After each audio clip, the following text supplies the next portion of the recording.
Hi, feature authors. This is Lynn Aliquity Smargis, ghostwriter here at Unicorn Publishing Company, bringing you another episode of Publishing for Professionals. And today I have a special guest, and I'm really excited to have him on because today my guest is going to be talking about how hard it is to find a traditional publisher. And my guest today is John Graham, and John is an author.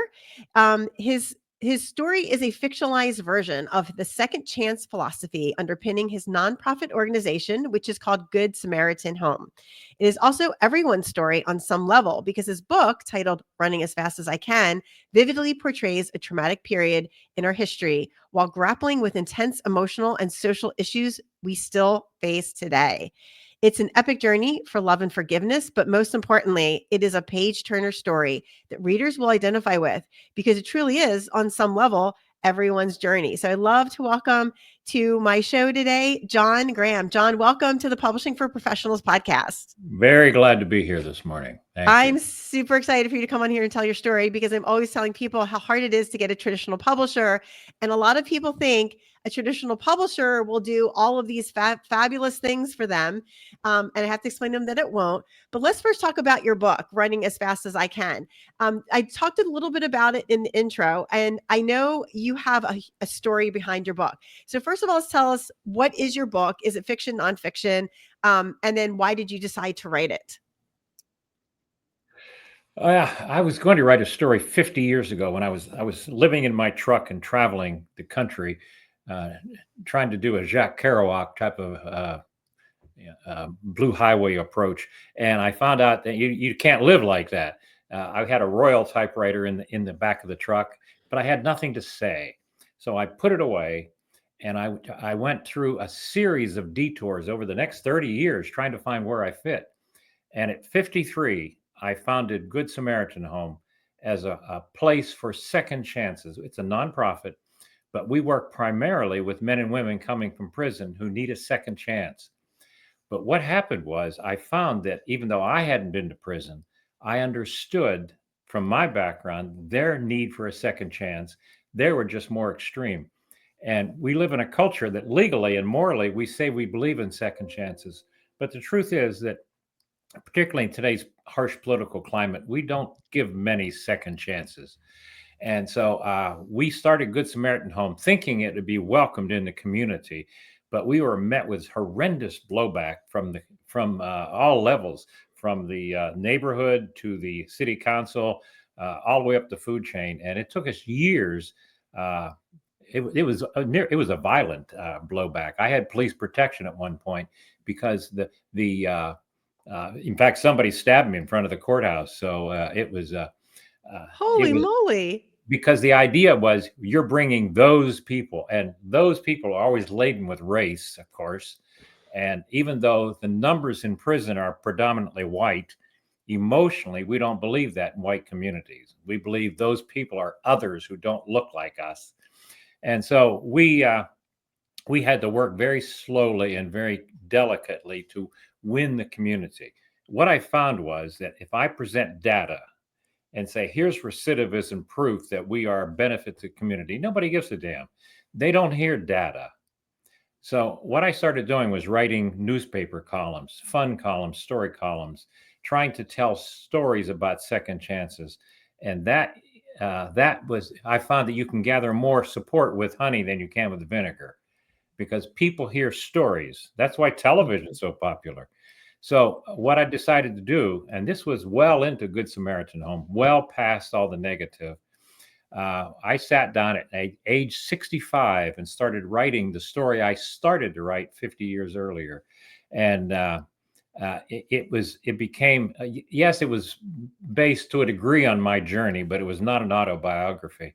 It's a fictional story of Daniel Robinson coming from abuse and neglect and poverty, and how he journeys to find connection. He's constantly needing a second chance because he doesn't have the structure. It's a story for those of us who are born. I call it born in the wild. We're left to ourselves, and we just don't know what to do, and we make mistakes. Particularly those of us who have a degree, we think we're smarter, but we're not equipped. That's the problem. We're too smart, but not nearly skilled enough. And so we end up making more bad choices. So what I found with the story, I kept writing and writing and writing. And after about 7 years, I had this tome that I thought would be a New York Times bestseller. So I started soliciting agents. And I was very methodical because I'm trained as a journalist. So I know how to pursue a story. And I pursued agents. And I was met with a resounding sound of silence.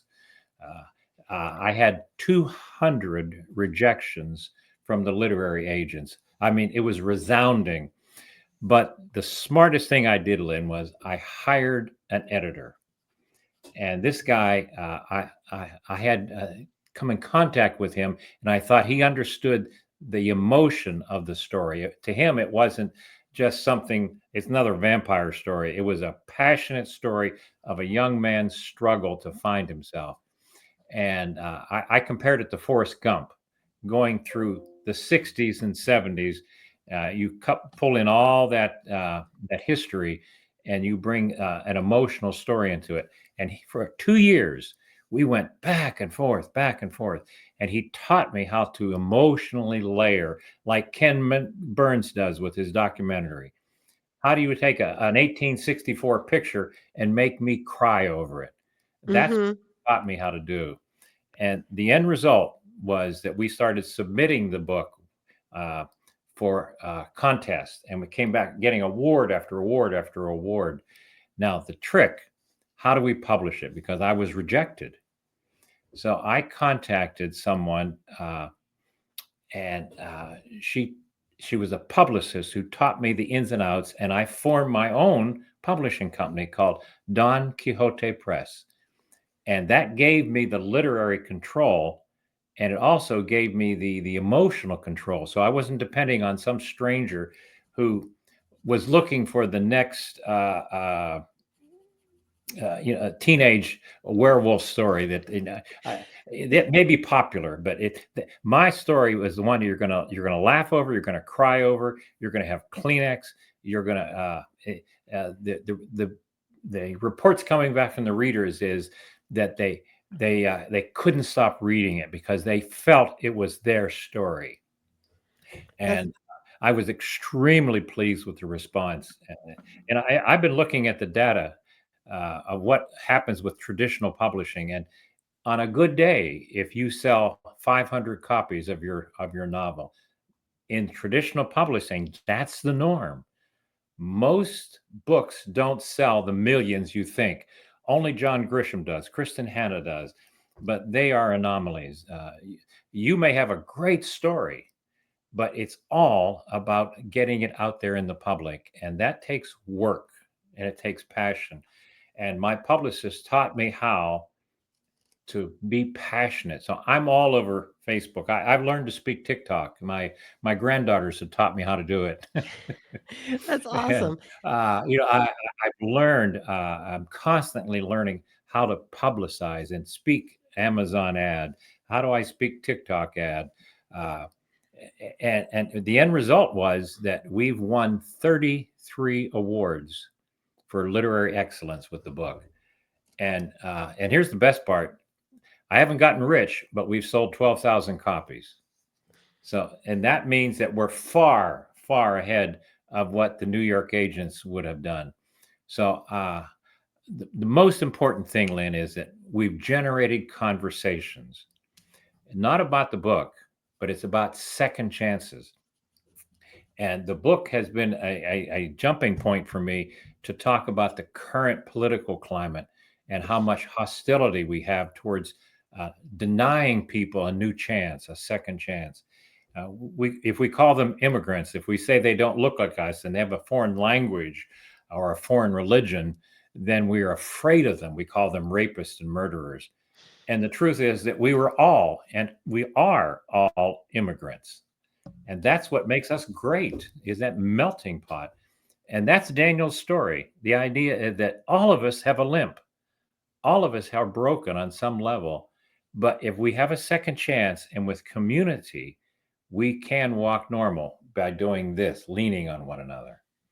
Yeah, That's I think why I that's think the story has resonated. Yeah, that's a really important social message, I think, absolutely, on a lot of different levels, because, yeah, all of us have made mistakes, right? And some of us have made bigger mistakes than others, but that doesn't mean you shouldn't have a second chance. And I think to your point you were saying earlier, a lot of people embrace the feeling of yes, we should give people a second chance, but then when it comes in their backyard, they don't want to do it. They think, oh, we should have a second chance in someone else's backyard, kind of deal. But yeah, I think if we're going to really Yeah. like thrive as a community, we need to really embrace everyone, not just the people we want to embrace, right? Because that's part of our community. Those people are still part of our community. And so we need to embrace them and support them the best we can to help them be their best. And that's how a good society works. But I have a ton of questions for you because, oh my gosh, all of these things you threw out were just so amazing gems. So first of all, I want to go back because you said you were rejected 200 times by Oh, different publishers. So I just want to go back and just kind of fill in some questions here. So that means that you actually wrote a book proposal and then you actually sent that to 200 different publishers and they all said no. yes. Most of them didn't even bother to respond, but I would say 95 wrote back and said, sorry, Charlie. So when It they doesn't meet our responded need." Okay, so when they responded back to you, did they tell you specifically why they rejected your book? Like they didn't like the editing or the storyline or the character development? No, never. You get it because the agents are so flooded with query letters that they have this pot to answer, and it doesn't meet our needs, or it's not what we are looking for. And they never say you wrote badly. They never say you're a bad writer. They simply say it doesn't meet our needs. It's like the old George Costanza thing. It's not you, it's me. Right? And Yeah. so how long did it take you to write a book proposal and send out 200 different pitches to publishers? I started after, well, the first draft was done after 3 years of writing, so that's when I started. And ironically, on my first query letter, I studied how to do a query letter because it's a very precise science.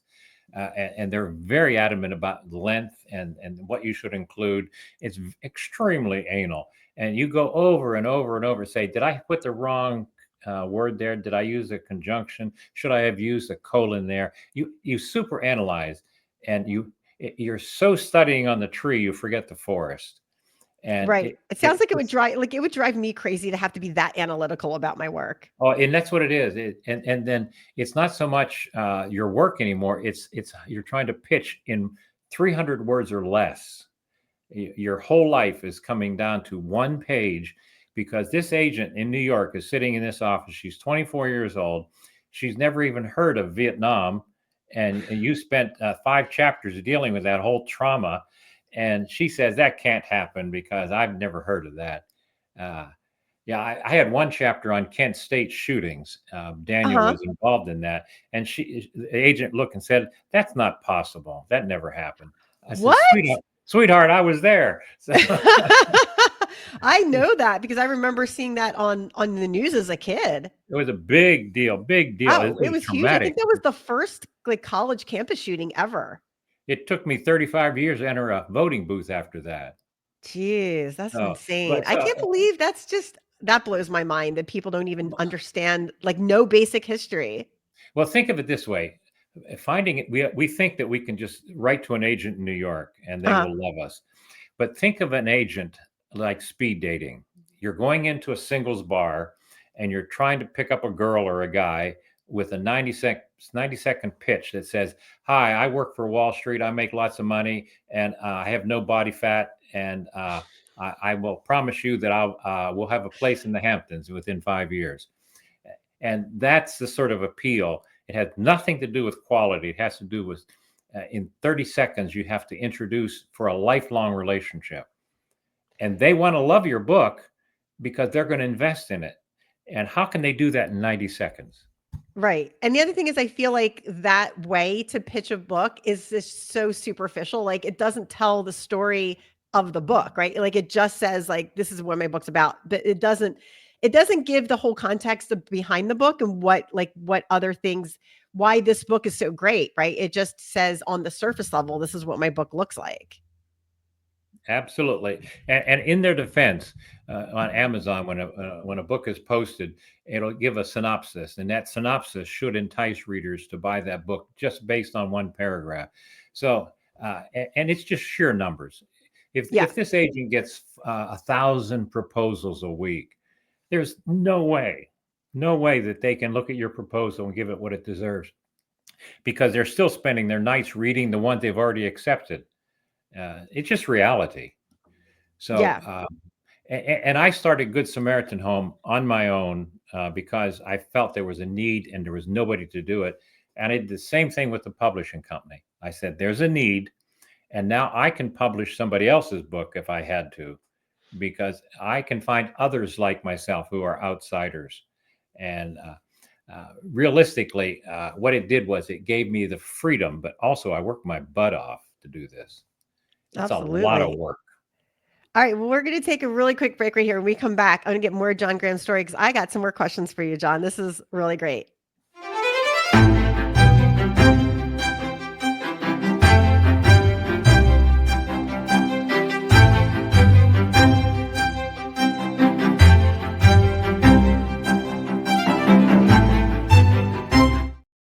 All right, future authors, we're back with John Graham, and he's telling his story of his book and his. Oh my gosh, this journey is crazy. So you said you took 3 years to write the book, and then it was how many years to pitch to 200 publishers? Well, that's when after 3 years for the first draft, I thought I was done, but it was crap. Looking back at it, you have a tendency to write down rat holes, and then you have to, what this, the rejections actually were quite good because it taught me to tighten, rewrite. I use a phrase from Doug Moreno that says that I continually re-edit my book and my life so that Yes. we both are a finished draft. And that's what it took, a lot of work. I think all in all, I wrote the book again 24 times. But it wasn't until I hit my editor. His name is Ian Tan, and he's ironically out of Malaysia, and we Hmm. communicated through the email, and he caught the story, and he taught me how to layer in details, like, what does the moon look like? Don't just say the moon was bright. Talk Right. about the sliver of gray that's just peeked over the hill, and the birds suddenly were silent at the oncoming light, and you could feel the moonlight. It's little details that he taught me. You don't say walk into the room. How did they walk in? What were Hmm. they feeling as they walked in? What were they smelling as they What were walked they smelling? in? Those are details that took me 2 years. And when it was finally done, we came up with phrases that I never thought possible. Hmm. Uh, that to me, that's where the real writing comes in, not the first draft. Right. It's the 20th draft where you cut your wrist and you bleed all over it. That's hard work to write. It is hard work, and you're a trained journalist, so it's not like you were coming in here with no writing background, right? And then and you took a few times to re-edit and and redo it. And then at what point did you decide, like, at what point did you say, I'm just not going a traditional publisher. I'm just going to make my own company. Like what was the thought process in your head that you made that decision? I avoided that because self-publishing, if you use that term, it makes it sound like you're going to print 500 copies in your garage and sell them all to your friends at every dinner party. And I refused to do that because I wanted to do traditional, because I felt that working within the structure was important. Mhm. But the structure simply didn't understand my story. So I had to work. I'm not longer self-publishing; it's independent publishing, Mhm. and I have taken on that mantle, just like I took on the mantle for Good Samaritan Home. And today we have 10 staff and a budget of $2 million annually for Good Samaritan Home. So that's grown from nothing to a viable nonprofit. So the same thing with the book, with enough work and focus, and you bring in the right advisors. That's the key. Yeah, yeah, that is really key. And speaking of advisors, you said, you went to a literary agent or a PR agent that you worked with? I there's a book called was it five something for Mari, 5 requests, or it was Oh, a book. yes, I know which one you mean. Yeah. Murray McBride. It was a great story, but there was a trailer for that book that I was so enamored with. I thought the trailer was beautiful, so I called the publisher and I said, "Who did your trailer?" And I contacted her and I said, "I'd like to talk to you about doing a trailer for me." And it turned out that she fell in love with the book. Oh, amazing. And I've been with her for 2 years now, and she's a publicist who's taught me how to do all of this. So we work in collaboration, and it's like I'm back in school again with her. I'm learning so much, and right now, Amazon ads, for example, are just it's graduate school in details that I can't even fathom. Mhm. At the end of our conversations, my mind hurts.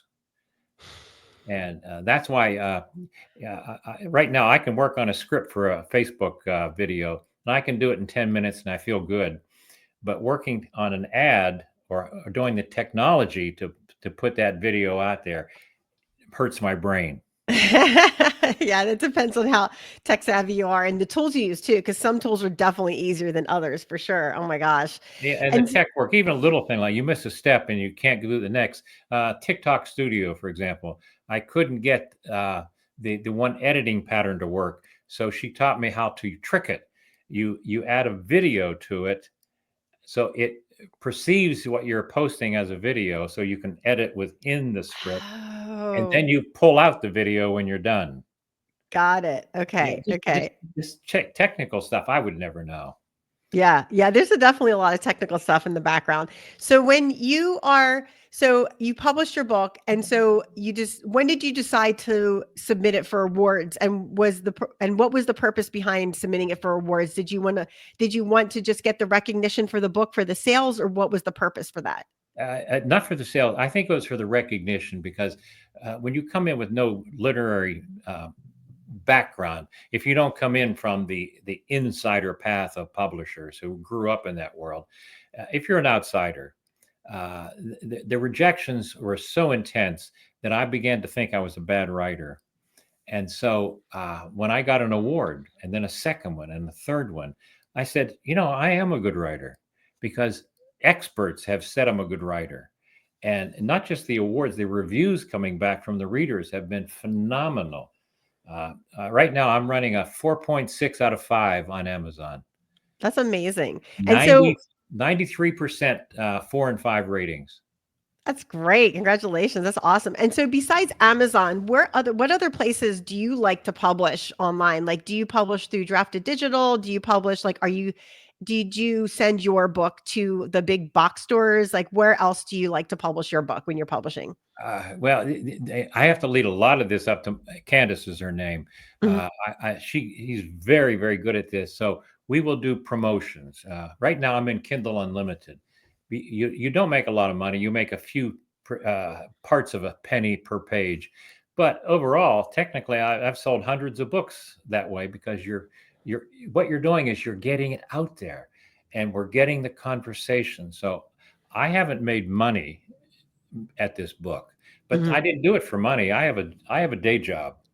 I did it for the conversations about second chances, and the current political state has actually made this extremely present. Yeah. And in fact, that's where my podcasts have taken off. I've done 75 podcasts since August, and it's all about second chances. Gotcha. And then when you say you've done 75 podcasts, do you have your own podcast, John, or you were interviewing on others' podcasts, just like I'm Candace? interviewing on others, but it's reached a point now. We are setting up a my own podcast called The Voice of Reason. Uh, Awesome. Conversations around the Algonquin Roundtable. I love it. Yeah, I the love idea it. is that you and I can just talk about issues without yelling at one another, without finger pointing. It's not saying, are you a Democrat or are you a Republican? Are you a brother or a sister? That's all. Right. Do we share a common value and a common purpose together? Yeah, I think that's definitely a much more holistic way to move forward. Absolutely. Oh my gosh. So, John, this has been an awesome conversation. You have dropped so many gems and like really great experiential examples here on today's show. So thank you so much for doing that. Where can people find you, and where can people find your book if they want to reach out to you and chat with you and or purchase your book online? It's actually simple, and it's johndavidgraham.com. That's my book site, and that will link to Amazon. That'll link to Good Samaritan Home. There's even a link where you can contact me with a question. But the best part, if you go to Amazon, you can download 3 or 4 chapters for free and just take a look at it. Awesome. Okay, great. And then for people who are watching on YouTube, we'll have that in the description below. And if you're listening to this on audio, we'll have that in the show notes. Well, John, thank you so much for coming on today and sharing your experience. I know this has been super helpful to my listeners who may be thinking about a traditional publisher and or just book marketing information in general, because you dropped a lot of really great information. So thank you so much for coming on today to share your experience. Oh, my pleasure. And anything I can do to help other people. And the key element is do it and redo it and redo it and redo it. Edit your life as well as your book. Love it. Thank you so much for that great advice.